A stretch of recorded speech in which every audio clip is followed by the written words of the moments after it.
Good day, everyone. This is Planet Fuels, and welcome to DDO Players News, where we take a look at latest news of DDO and on the tabletop. And please welcome my co-host from Ravenlop, Dracula. Hey now, everybody. How's it going? And also, please help to welcome this cavalcade of guests that we have that Drac is going to be introducing to us. It looks like just about the entire Standing Stone teams for DDO. Oh, there's a lot more. Oh yeah, there's more of us. These are the friendly ones that like to talk to people. The social people. That's right. We do. We have a bunch of people on here, and we have some people that have not been on the podcast yet. So that's awesome. We'll just start with we have Cordovan, the community manager. Hey, welcome. Thanks for having me here.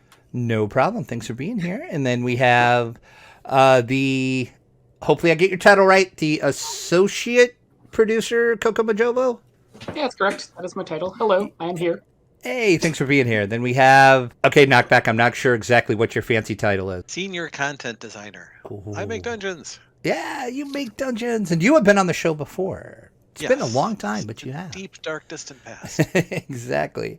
And then Lynnabel is here too. What is your official fancy title? I believe I am an associate systems designer for Dungeons & Dragons Online. I make not dungeons. Oh, I thought your official title was Bugswater.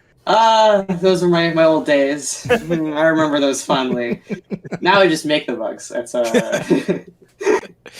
And then we have our executive producer, Severlin. How are you today? I am pretty good. Thank you for being here, sir. And then we have Steelstar, whose official fancy title is Game Designer 2. I do mostly systems these days, but I do a little everything, really. You forgot to add the obligatory electric boogaloo. Yeah. Yes, you have to. We will edit that in post. How's that? All right, we are here today to do just a little dev roundtable. It's been a while since we had some of the devs on, and we wanted to talk to them about, of course, the expansion that just released, the Fables of the Feywild. So first off, I just want to say congratulations for getting an expansion out during this weird time that we live in. Thank you very much. Yeah. So that could not have been an easy task, I wouldn't think. So, it wasn't easy, right? But at the same time, what we've, I think, been able to find that we were able to keep production going with, some hurdles getting all the computers set up and all the kind of systems talking to each other that need to be done in a workplace environment, right? But once all that sort of thing got hammered out, we found ourselves able to move forward, I think, pretty successfully and get this out, this year, right? So some of us, of course, had an easier time of it than others, depending on what your particular workflow is, of course. But yeah, we've been able to keep it going on, as they say. So Fables of the Feywild, just what's the, as I always like to say, the elevator pitch for this Fables of the Feywild expansion? You get to go to one of the most popular planes in D&D and explore the Feywild, which is, as the book says, a land of soft lights and wonder, a place of music and death, and meet cool, powerful, magical creatures, many of which have never appeared in DDO before, and also, do good. Do good. Yeah, you gotta save the day, or something. One of those. Aren't we always saving the day, though? Seems like it's a tough job. Somebody's got to do it. There are some specific quests in DDO where you are definitely not saving the day. Well, that is true. And those are some of Drac's favorite. Well, they are, but what are you gonna do? So, how do you guys feel that overall the launch went? Honestly, pretty well. Every time we're launching a like a big year-long project like an expansion pack, it's always a nerve-wracking thing. Like how well will it be received, and what major problems will there be, and it is always a wonderful accomplishment when we can launch a giant chunk of content, and the overwhelming outpouring is pretty positive, and we didn't need to there was no horrifying problem that made us hotfix the next day. It has gone very smoothly in comparison to potentially what it could have been and what it could always be. Right. Yeah, I exactly. mean, this augment stuff touched every single item in the entire game and a significant chunk of our UI and systems, and people's items didn't blow up and go away. That's really good. I think we did a great job. And to be fair, we don't typically have that happen to us or anything. It's right? very So rare. Yeah. Yeah, But it's we're always in the back of our exactly minds. right. We plan for worst case scenarios, right? yeah, we are definitely going to talk about the augment rebate here in a little bit. So Feywild, what brought on the Feywild? How did you just decide? Let's go to the Feywild. Well, we wanted to go to more D&D planes, take people away from Eberron and Stormreach for a taste of something different. And as I said before, the Feywild is one of the most popular D&D planes, and it contains a lot of things we were interested in because DDO doesn't normally do them. We've never had a unicorn in the game before. We've never talked about the Archfey. And it is a different type of setting compared to steampunk noir, which was Sharn, or gothic horror, which was Ravenloft. And it was good to we want to use expansions as a way of sampling different parts of Dungeons and Dragons, which is this multiverse of different types of places. Yeah. It's been in the back of our mind for a while too. Like I want to say even as far back as when we were figuring out the expansion that became Ravenloft, we talked about it possibly being Feywild instead before we ended up sticking with Ravenloft. Oh wow. The Warlocks have been complaining that they had no opportunity to, interview new Archfey patrons. So That's right. give them that opportunity to find new people to give them power. I will say one of my regrets is you don't actually get to have tea with the Queen, but still. Oh yeah. Would no tea with Titania? Yeah, Titania gets name checked a couple times, but she doesn't actually show up in this. You meet some other Archfey instead.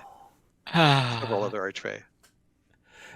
Speaking of people that you meet, there's a lot of new monsters in this. How did you pick the monsters? Because I know just from D&D lore, there is a lot of monsters in the Feywild. So how did you narrow that list down to we're going to do these in the expansion? Some were iconic. You couldn't imagine doing the Feywild without them. Others were ones that we were interested in for some particular reason or another. So, for example, because we were doing Hirsem, who is the Prince of Satyrs, we completely redid our Satyrs. And some were both. Some were both iconic and things we were interested in. And the Displacer Beast would be like the poster child because it's an iconic D&D monster, unique to D&D. But it's also got, some very cool things it can do, and we were interested in making them do those very cool things. And speaking of the Displacer Beast, that kind of has a unique set of actions it does. Was that a challenge to add that, or were any of the other monsters that you put in a real challenge for you?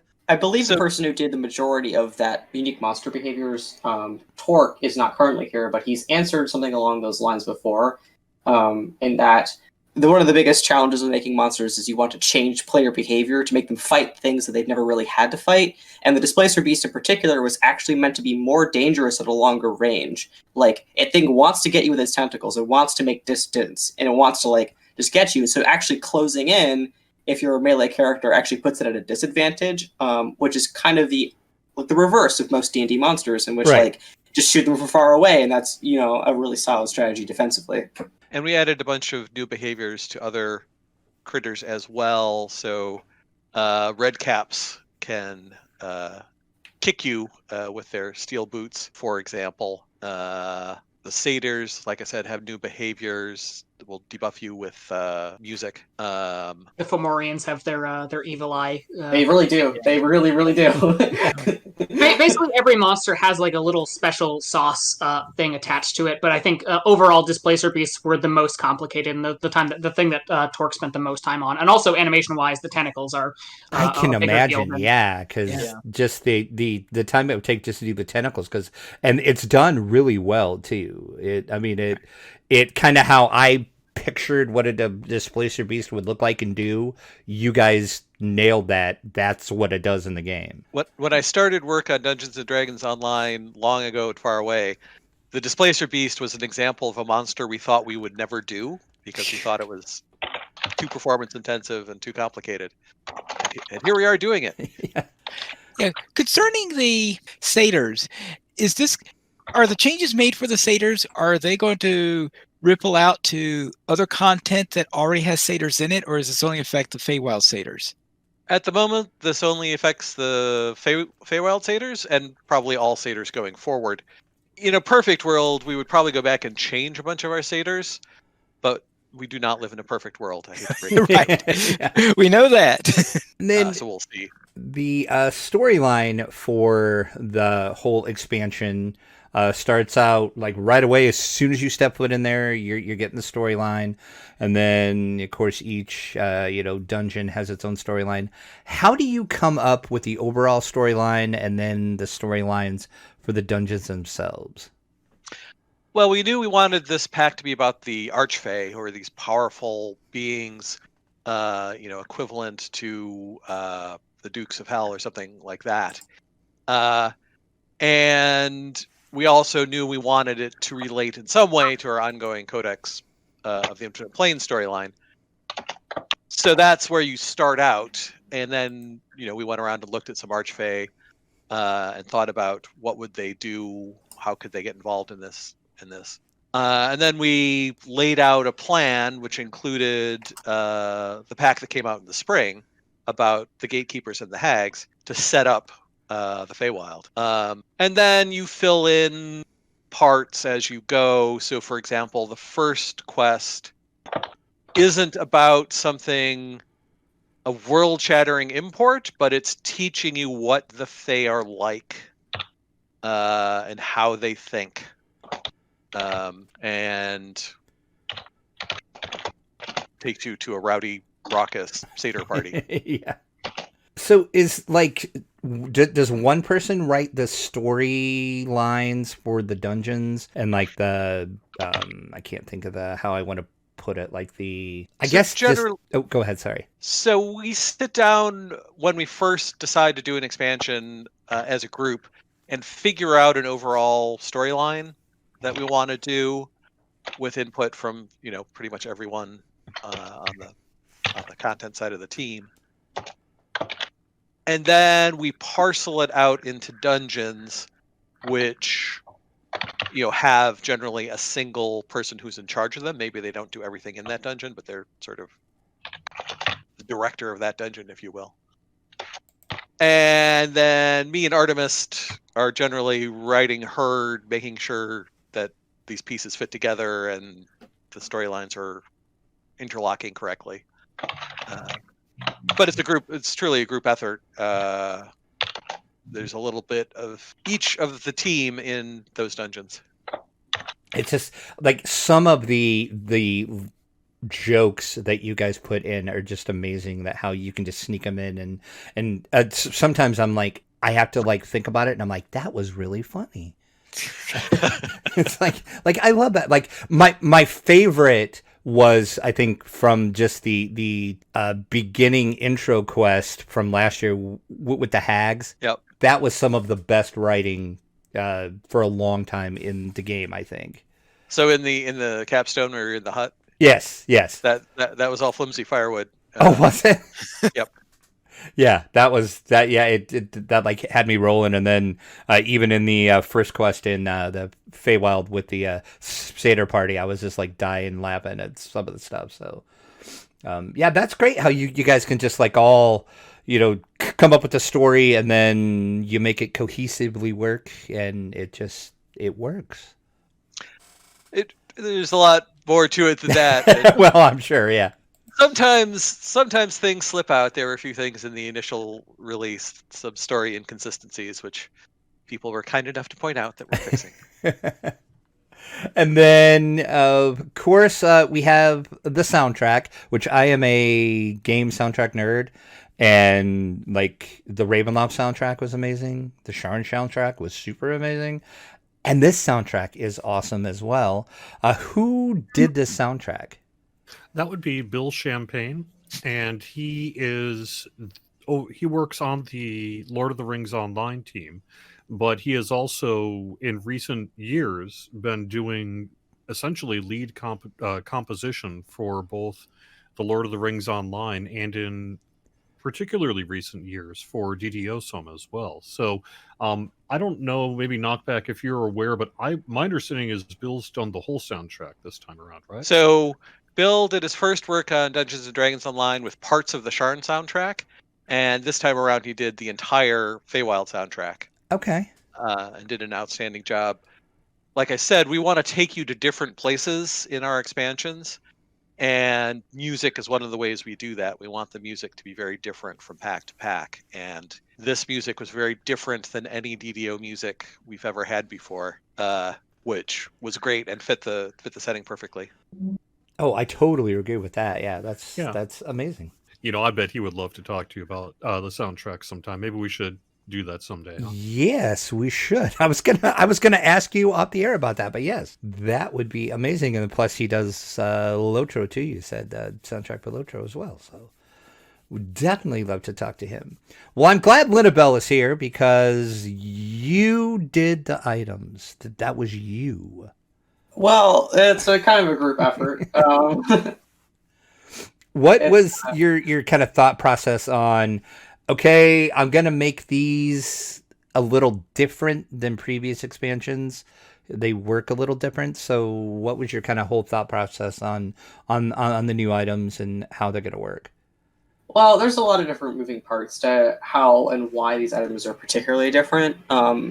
Like, I would say that what we were specifically targeting was, it's hard to think of DDO in like the macro scale, but as developers, we're often like, we're looking at feedback that may be repeated over years even, and trying to sense patterns. And one of the patterns that we picked up on is that over time, as we've tried to target specific archetypes, some of our gear sets as a whole have gotten a little too restrictive.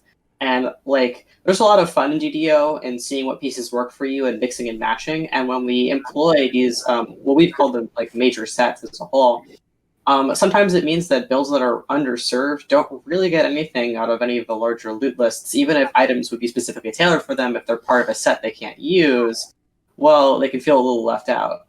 So with that in mind, we were thinking, how could we change the game? Because like Feywild is, it's a land of change and mystery and making things a little bit weird.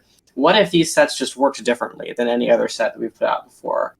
And so looking at it, this is kind of how filigree sets work, in which you aren't trying to reach a milestone, you're trying to just get as many as you can and you'll get a graduated bonus. And that means that if you're having trouble looking at like items in a set, none of them really match what you're trying to do, you can mix and match far more effectively. Okay. That's a fantastic answer, Little Bill. I can also tell that you were a systems developer. So let me please just explain briefly. I'm sorry. No, I'm being insulting. In English, please. No. But I was just going to kind of say for maybe those who listen to that and say, okay, I kind of get what you're saying. What do you mean exactly? A lot of our older sets were like, if you have 3 pieces of gear, then the set unlocks for you and you get a benefit. What Lynnabel means by working more like filigrees is it's additive. It's not that you get no benefit until you unlock it. Instead, every time you add something, you'll be getting a small benefit. And then the more of it you get, the benefits change and grow and get added to. So it's additive rather than what Lynnabel said, milestone focused. It is a curve up and to the right, essentially, as you're adding more and more power to your set bonus, rather than say, once you have 3 sets, then you get we also specifically tried to design this loot such that if you had Sharn or Ravenlop sets that you wanted to continue wearing, Feywild would kind of pierce around that, so you didn't really have to let go of your old sets if you didn't want to. Now, granted, not all of the bonuses stack, so the idea of wearing a 3-piece Sharn set and a 7-piece Feywild set, not all of it is really going to, I would say, work out the best, but compared to the major sets physically overlapping, this is far less restrictive. Yeah, because it also helps. It answers a lot of questions for you that maybe some of the older set bonuses would leave you to have to figure out, which is, what do I need to do? All you need to know about this is, if you like it, wear it. Really simple as that. And then the more you wear, the more you get. And even then, where there are still gaps, that's where the augment system comes in. Yes. And speaking of that augment system, you did a complete revamp of that. What brought that on, and kind of what was your thought process on, okay, we're going to do this, so let's change it this way, and we're just going to make it happen? Well, that's a complicated complicated answer. Would you like me to answer what brought it on, or do you want that? I was going to say is what brought it on was probably more in I got that. Okay, so sometime late in the development, late summer or so, we came upon the decision that we were not going to have time to iterate fully and get a level cap increase out in a way that we felt confident in, and we didn't want to put out a level cap increase that we didn't have time to put through its paces and make sure it felt good and correct, because it's such a big, huge the thing for the game, and for that we can't take back. And so we had been planning on that, and all of our systems team had been working towards that, and we thought we could get it out, but we didn't think we were going to get it out in a state that we were going to feel confident in. And so we suddenly had a systems people's time that we didn't think we were going to have before to be able to work on something else. And we had less features in the expansion.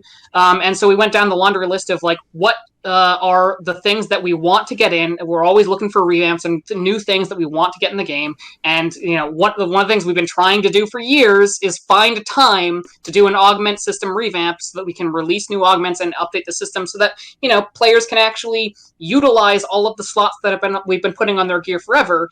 And so that was like at the top of our list, and we went for it. Yeah, it's been a big community want for years now. I don't think there's any secret about definitely. that. Oh, yeah. You know, that hey, are we ever going to get new augments? When are we going to fix the augment system? And it's also no secret that it's been on our list for a couple of years now. So when an opportunity came up to have that, you know, pretty significant chunk of time that we could devote to one of the kind of more complex things, this pretty quickly, I think, came up as, hey, this is going to be awesome if we can, you know, meet a whole bunch of goals, both community and internally and all that sort of thing. And so there are a lot of great changes with the augment system here in Fables of the Feywild. And we're, I think, looking forward to seeing what you come up with as a result of these changes. It should be pretty cool. Behind the scenes, the augment system was very heavy on our systems. It was implemented as a recipe system, and each augment had like many recipes attached to it, and each recipe adds a little weight to our system. So we had been hoping to do an augment revamp for a long time, but when we scoped it out, it was the versioning that was just tremendously expensive. And so versioning being changing items that are already in circulation. Yes. Right. Okay. So it's possible for us to change items in circulation in certain ways, like changing which effects, like what effects to do. However, there are some aspects of DDO that once they've been released, it requires a bit of a deeper dive on our end to change them, and we try to avoid that wherever possible. Right. And you'll notice the new system looks a lot like Legendary Green Steel if you've ever interacted with that system. You know, that system was built to be able to, you know, be the underlying structure for a new augment system. But then as we started to look more into what that would take and the versioning would take to get existing items onto the new system, you know, it became a very large task. Yeah. So the versioning, one of the keys of this is that Lynnabel sort of was looking and came up with this really clever way of doing the versioning that wasn't as heavy as what we had planned and designed before, and that saved a lot of time, because all of a sudden the versioning portion was actually something that we can implement in a smaller time frame, which meant the whole thing could flow from that.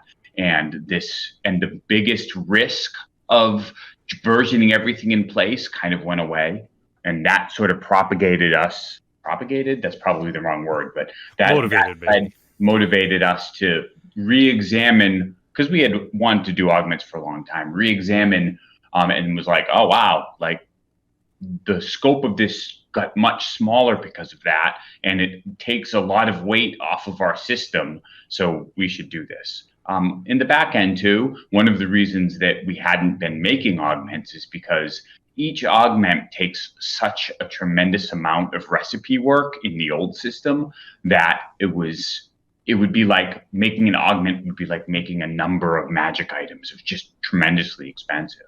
Now they're much easier to make as well because we don't have to implement all of the weight behind them. The code takes care of the insertion, retraction. So that also is good for the game. Now, I think the thing that impresses me the most is how you did actually implement it to where it just works. You don't have to do anything unless you want to change your augment. Yeah, that's what I was going to say. In practical terms, what this all means is that if you like the augments you have and they're slotted into weapons, great. Just you can keep them there. Yeah, exactly. If you've got something that's like say shared bank or something, you'll want to get it into your inventory and then briefly, just once, log out and log back in. That process of logging in with an old augment in your inventory will automatically update it to the new augment system. It's specifically about items with old augment slots. The items with old augment slots have to be in your inventory when your character logs in. That will help kickstart the code. Augments themselves actually have just automatically swapped on over, so you can't put any more into the old augment system as a whole. But if you like, again, as Cordovan was saying, if you have stuff slotted, you don't need to change anything. If you like the way things are right now, that's all good. Yeah, that's just amazing to me that you chose to do it that way, because like I have like one specific augment I really like, so I'm like, cool, I'm going to keep that the way it is. I'm not going to touch it. But all these others, they're this new thing, and I get to experiment with them and play with them and see what I want to do with those. Well, and maybe someday I'll even slot an augment. I really got to get you on that. Well, so you know, I get that what you're saying there, Pine Leaf, but I think that's also part of it too, right? Because it's easier than ever to understand the system, how it works, and what you actually do with it. There's going to be there's a little piece on the right side of your inventory UI panel, basically the little gem there, right? And you'll click on that, and it'll open up your augment slot panel for you, and you can do all the work you need to do there. It should be pretty easy. Okay. And then we do have a raid on the horizon. What's going on with the raid right now? So the raid is the basic planning has started, and we expect it to come out sometime early next year. Torque is the lead designer on it. I don't know what we want to say about it. Knockback. I could go on in more detail, but I'm not sure we want to get there. Do you think? Well, it's fair to say it will involve Hirsum, the Prince of Satyrs. Okay. And his special abilities as one of the Archfey, and his plans for the Feywild. So much like the Sharn raids, it will continue the storyline, even though the storyline was one storyline was wrapped up in the main expansion, but the raids will deal with sub issues. The raid. And then you said that's next year. You don't have a set early next year. Early next year. Okay. All right, perfect. Well, we're going to round out our talk here about the expansion, and I'm going to ask probably the hardest question I've asked tonight so far. This is kind of like asking, what is your favorite kid? Of all the things you worked on for the expansion pack, what's your favorite thing that you did for the expansion? See, for me, it's easy. Sir Molasses Gumdrop is my favorite thing, which is... fits perfectly into the Feywild, but actually has a complicated history where originally we were going to put it into the anniversary event, but then ended up using a different form of cookie for that. And then when we decided to do the Feywild, it's like, well, clearly there has to be a gingerbread golem in the Feywild. And then I convinced Artemis to write an amazing song for him, which I think is what makes him the best thing. Is his song. Well, for me, it's definitely that super secret loot feature that nobody knew about until the expansion launched. Which is to say, the secret items that were not part of any of the previews that existed as like mirrors of the items that already dropped. Players have already started figuring it out, the Fey Twisted loot. But I'm just really happy with how they came out. I think it inspired a lot of engagement. I think people were really excited to see all these like the fancy new chests and piece it all together. I think it worked out really well. For me, it's definitely I got to make a short dungeon where a windmill gets up on legs and tries to crush you, and it brings me joy every time I see someone run it. That's awesome. A windmill?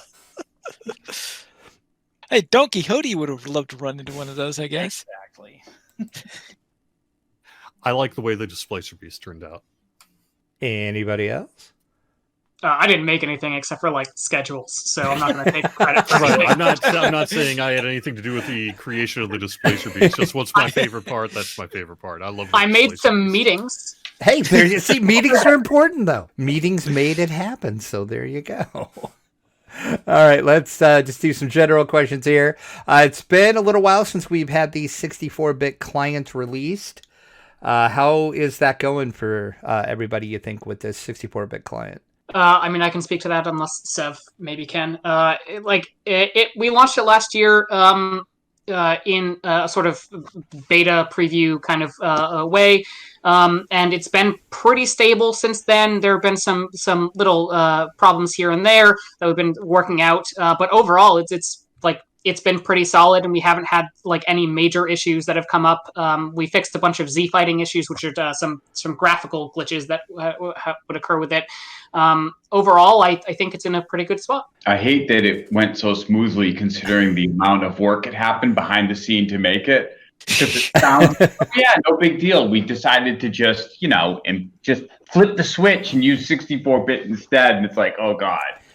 So, but yeah, like, it seems to have been good, and it handles it makes it so that the client, those who are using the client, aren't so shoehorned memory wise. So I'm sure that there are some places like in Ravenlop and other places that just work better when you're using the 64-bit client. And then this is a shot in the dark.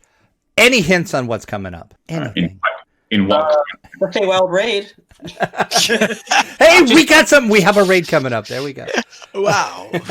Breaking news. I mean, Right. we're currently in the process of finalizing our next year plans. So, like, Right. expect a producer's letter in January, and I don't want to get into specifics until then because we haven't finalized and gotten approvals for a bunch of stuff. I was going to ask about the producer's letter, if that's upcoming in January or February, hopefully. I'm just happy that Cocomajobo promised it in January.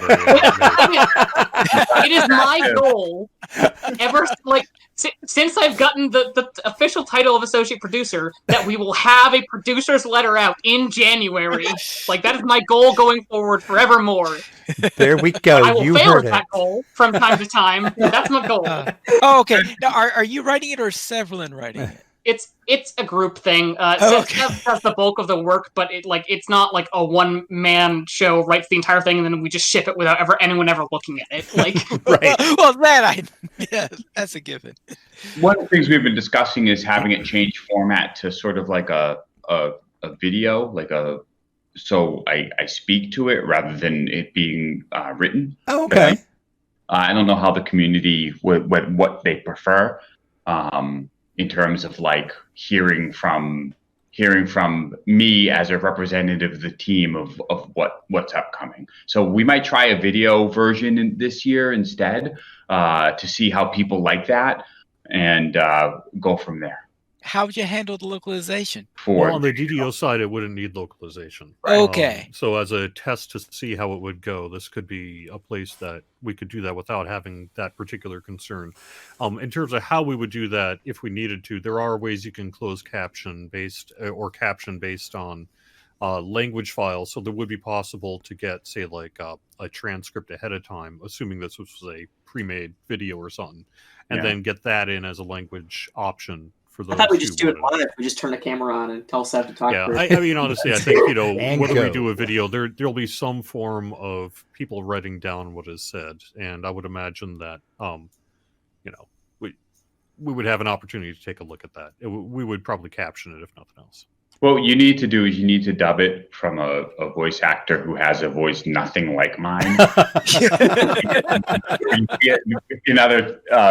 It's like looks completely wrong for how I normally sound. We finally got Vin Diesel. And he's Exactly. the DDO producer's letter. Yeah. Not that wouldn't be an improvement, but like, still funny. That would be kind of fun, actually. It'd be like one of those bad but really good old kung fu movies. I did post over on the DDO Reddit and got some questions from there, so we'll just wrap this up this evening with just a few questions from the Reddit community. Renslow1 says, can we please get some larger quests text fonts? Playing on a high-res or small screen makes it really hard to read the in-game quest dialogue. Yeah, 4K is like our nemesis right now because we don't have scaling UI, and it's not an easy problem to solve because how fonts scale change completely with our UI. So that is definitely on our radar of something, at some point that we have to do. Not surprised. Like I run into the same problem with my 4K monitor. Actually downgrade the resolution because a lot of games actually do that. And, we need the scaling UI work done, both font wise and for a number of other places as well. So we agree. It's just UI engineering is expensive, and if we were a huge game company with like tons of engineers, that's technology you can work on constantly. But we are upgrading our systems, and we will eventually get to that. Right now, it was 64-bit, and there's a whole bunch of infrastructure work behind the scenes that are making our game systems and are more reliable and better, but the players won't actually see it from their end. And the other thing, too, is right now, I think that we're concentrating on making the game perform better. Right. A lot of the players are saying that there are places where they're still lagging, and even though we found the reason for a lot of that, there's still work to be done in that area. So, unless we need game systems, one of the things that we do want to do is kind of look at that and do some work there. And then he also asked, is there any updates or news about the Mac OS client? Well, the problem is that we went with Wine because it was actually more stable than trying to maintain a Mac OS client. And Apple is pretty. I love them as a company, but they are not shy about changing underlying technology. Yeah, right, and not just at all. leaving you. So if you don't have a team or even a team of Mac people, and they do that, so. At the time, we made the decision to use Wine because it was really a slick technology. We tried it. It had great, performance. It gave us everything that we wanted to do. And of course, as soon as we did that, Apple switched out underneath on Wine. And when we researched the technology, there was news that they were working on it and that Wine should be back up and running at full capacity under the new Mac OSs, because this is really a later OS problem, right? Yeah. Correct. So like any technology on that, you can't guarantee a timetable, and that's kind of where we're at, is that we're a little dependent on Wine coming up to speed. So that's what we're looking at in terms of why that hasn't been immediately addressed for the people using the most state-of-the-art Mac OS updates. And to be fair, it's just not DDO that the problem is happening in. It's a lot of games that if you're running that new Mac OS, you just got shut out. I mean, Apple wants to use cutting technology, and that's awesome, but there's a price to be paid in backwards compatibility. And like I said, this isn't me trashing. I like PCs and I like Macs, but that's tough. So as soon as we hear news from that technology base, we're definitely going to be looking at incorporating whatever we need to in order to use it. And then Stinger AE asks, he's got two burning questions. The first one, are bards the best possible class, in his opinion? Will they get more love? I don't have anything on the immediate docket. There's. Didn't we just redo? We just redid the Bard songs, right? Right. Yeah. Yeah, it was a year ago actually, because 2020 was a really long time ago. It was technically less than a year ago, which is mind-boggling. No, there's a lot of things that are, I would say, untapped for Bard, like the entirety of Bard College as a whole. So if we wanted to take a look at them, there's a lot of directions we could go. But we don't really have. We have a dozen plus more classes beyond that also. Right? Yeah, that's going to say. I'm sure. I like more so than Bard. Yeah. All this to say, there are no current plans for bards. Yes. Right. Like, I think we need to focus on sort of the epic levels right now rather than the heroic ones. But other than bows, I think bows are lagging, right? Would you? Yeah. As we've already confirmed that we're starting to look into some adjustments on bows for some time in the future. That's the big thing right now, is that we could say things are somewhat balanced, at least, and that it's better than it used to be. But I think that everyone who uses a bow would yell at us. So I want to put a caveat that, like, everything, we want to concentrate on epic and let heroic stay, except bow users. We know that, there's some work to be done. And then I think the most important question he asked is, when are you going to turn off the bad RNG luck flag that is on Drax's account? Never. I have it set permanently in the world property tables. Dang it! Yeah, I'm pretty sure just the internet requires it. It's built into the internet itself. So. We tried turning it off, and DDO just wouldn't turn on again. It was really weird.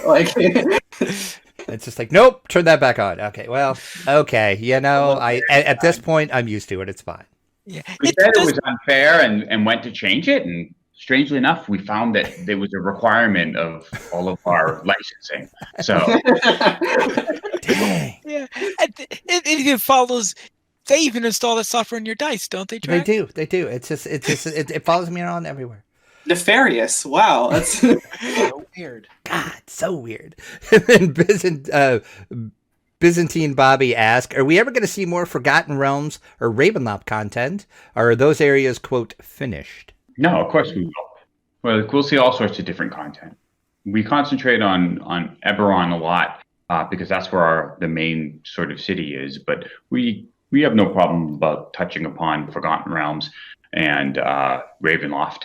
One of the things, though, that we're doing is we do, as we look into different, classic dungeons that we can do, a lot of them actually will end up being in the care of the gatekeepers because they don't really necessarily exist in one of the places, if that makes sense. Right. No, yeah. Right.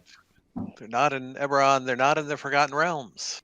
Yeah, so you're going to have to be pursuing this manual of planes is sending you all over the place, and for what that's worth. And right.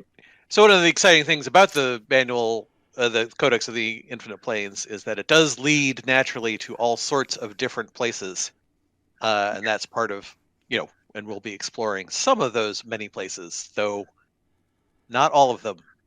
Yeah. The best thing about the manual of the Codex, of Infinite Planes is that it goes to many different places, and the worst thing about the Codex of Infinite Planes is that it goes to many different places. Hey, if DDO lasts to 100 years, we'll hit every place in the Codex. It's fine. I think 100 equals infinite. I would just say I think it's more likely we'll see newer content set in the Forgotten Realms than in Ravenloft, at least in the short term here. I haven't heard of anything. I don't want to get your hopes up. True. I mean, Ravenloft has always been a much more self-contained thing. Well, yeah, I mean, Ravenloft is a whole different thing in itself, just the way it's set up. So yeah, honestly, from a business perspective, and I'll be completely honest here, one of the issues is if we did do a Ravenloft pack, right? We're like, okay, so is it something completely separate? Is it attached to the expansion? Do you have to own the expansion? So there are some questions there of like how it fits into that have to be answered when we do that, and that is also something that we have to. The easiest way is just to put a bunch of quest entrances at the same portal to the mists that you can get into the intro quest to Ravenloft expansion, but that just becomes kind of like, it doesn't feel polished. It feels weird because especially with the theme of Ravenloft of being this place where you're trapped. Right. Yeah, it wouldn't really feel like Ravenloft if you couldn't like walk around Ravenloft in Ravenloft. It's kind Well, Right, yeah. And then there's a whole question of what do you mean by Ravenloft? Do you mean Barovia, or do you mean just a demi-plane of dread? But that's honestly also a it's separate like debate. I think a lot of people when they think of Ravenloft, they're thinking of Strahd von Zarevich's story, which is pretty done when we conclude the Ravenloft expansion. right. And There's like, what are we gonna do? Fight Yeah. Strahd von Zarevich II with a Well, my lore, actually, he always comes back. Yeah. Yeah, in what world do you And believe fix it that's back. true? That somehow he isn't going to return? I mean, Right. does he have the big mustache or no? Because that's really important to me. The monocle. But I mean, yeah, that's the thing about Ravenlop is like if you just go like the Plains of Dread, you guys could do so much stuff. I mean, there's like all sorts of stuff, but that would almost be probably expansion level itself to do all that. Yeah, so then there's some interesting things that have at one time or another been considered a demi-plane of dread, but I can't go into that because that would be telling.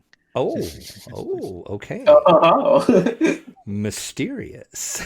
And then the final question we have is from Chris the dog. He says, do you guys have any plans to do an avatar update or landscape update kind of in the same vein as you did with Lotro? I do understand massive graphical overhauls aren't that really feasible, but those changes have really made a huge difference in a similarly visual game that is about the same age. So let's talk about our strategy for that.